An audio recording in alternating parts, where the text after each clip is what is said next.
बिंदुओं ऋण 7 4 6 3 6 -2 व 1 ऋण 8 और 8 से बने त्रिभुज की माध्यिकाओं की लंबाइयाँ बताइए।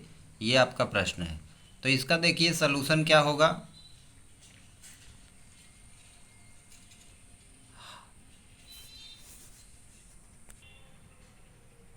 तो इसका सलूशन होगा, सबसे पहले हम क्या करेंगे, ए बी सी का एक त्रिभुज बनाएंगे। ए बी सी त्रिभुज, ए का निर्देशांक है ऋण 7 4 6, बी का निर्देशांक है 3 6 ऋण 2, सी का निर्देशांक है 1 ऋण 8 और 8। अब हम क्या करेंगे, इनकी माध्यिका खींचेंगे। माध्यिका क्या है, इन भुजाओं की मध्य बिंदु जो होता है उसी को माध्यिका कहते हैं। भुजाओं का मध्य बिंदु, त्रिभुज की भुजाओं का जो मध्य बिंदु होता है वो त्रिभुज की मध्य बिंदु जो होता है वो त्रिभुज का की भुजाओं का मध्य बिंदु होता है। और उस मध्य बिंदु को सामने वाले शीर्ष से जो मिलाने वाला रेखाखंड होता है वही त्रिभुज की माध्यिका होती है। तो यहाँ पे 3 माध्यिकाएं हैं, एक है ए डी, एक है बी ई और एक है आपका सी एफ।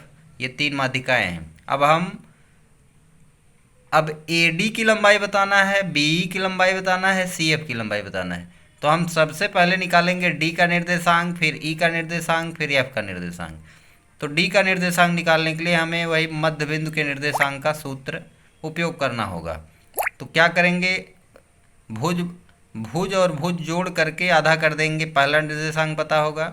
फिर कोट कोट जोड़ के आधा कर देंगे, दूसरा निर्देशांक पता होगा। फिर उसके बाद जेड वाला निर्देशांक जोड़ के आधा कर देंगे तो हमें जेड का निर्देशांक पता होगा। इस प्रकार से हमें डी का निर्देशांक पता हो जाएगा। 3 में 1 जोड़ के 2 का भाग, 6 से जो है ऋण 8 है, जब जोड़ा जाएगा तो अपने आप घट जाएगा 2 का भाग। ऋण 2 में 8 जोड़ के 2 का भाग। इस तरह से डी का निर्देशांक 2 ऋण 1 और 3 आया। इसी प्रकार से इसी सूत्र से मध्य बिंदु के निर्देशांक के सूत्र से ई का निर्देशांक आ जाएगा ऋण 7 धन 1/2, 4, ये चूंकि ऋणात्मक चिन्ह है इसलिए अपने आप घट जाएगा। 4 ऋण 8/2, 6 धन 8/2, इस तरह से ऋण 3 ऋण 2 और 7 आ जाएगा ई का निर्देशांक। इसी प्रकार से एफ का निर्देशांक निकालेंगे, ऋण 7 धन 3/2, 4 धन 6/2, 6 ऋण 2/2। इस तरह से 7 से 3 घटाएंगे तो आपका आ जाएगा ऋण 4, ऋण 4 में 2 का भाग देंगे ऋण 2 आ जाएगा। 6 4 10 होता है, 10 में 2 का भाग देंगे 5 आता है। 6 में 2 गए 4 होता है, 4 में 2 का भाग देंगे 2 आता है। तो आपका डी ई एफ यानी कि जो भुजाओं के मध्य बिंदु हैं उनका निर्देशांक पता हो गया है।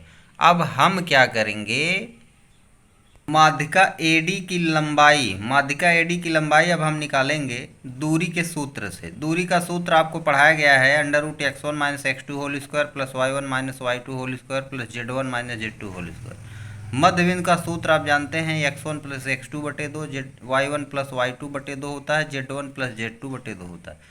तो हम दूरी के सूत्र से एडी की लंबाई हो जाएगी, माध्यिका एडी की लंबाई करड़ी के अंदर x1 - x2 whole square, y1 - y2 whole square, z1 - z2 whole square के नियम से ऋण 7 ऋण 2 स्क्वायर धन 4 धन 1 स्क्वायर, 6 ऋण 3 होल स्क्वायर, 7 2 9 होगा, ऋण 9 का स्क्वायर 81 होगा, 4 1 5 होगा, 5 का स्क्वायर 25 होगा, 6 में 3 निकालेंगे तो 3 होगा, 3 का स्क्वायर 9 होगा। इन सबको जोड़ेंगे तो आपका आ जाएगा करड़ी में 115। इसी प्रकार हम बी की लंबाई निकालेंगे उसी दूरी के सूत्र से, और ये आपका आ जाएगा करड़ी में 181। इसी प्रकार हम सी एफ की लंबाई निकालेंगे उसी दूरी के सूत्र से, आ जाएगा करड़ी में 214।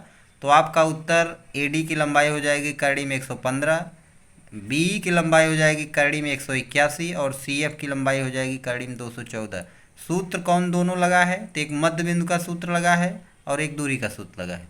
मध्य बिंदु का सूत्र है करड़ी में, मध्य बिंदु का सूत्र है x1 धन x2/2, y1 धन y2/2, z1 + z2/2।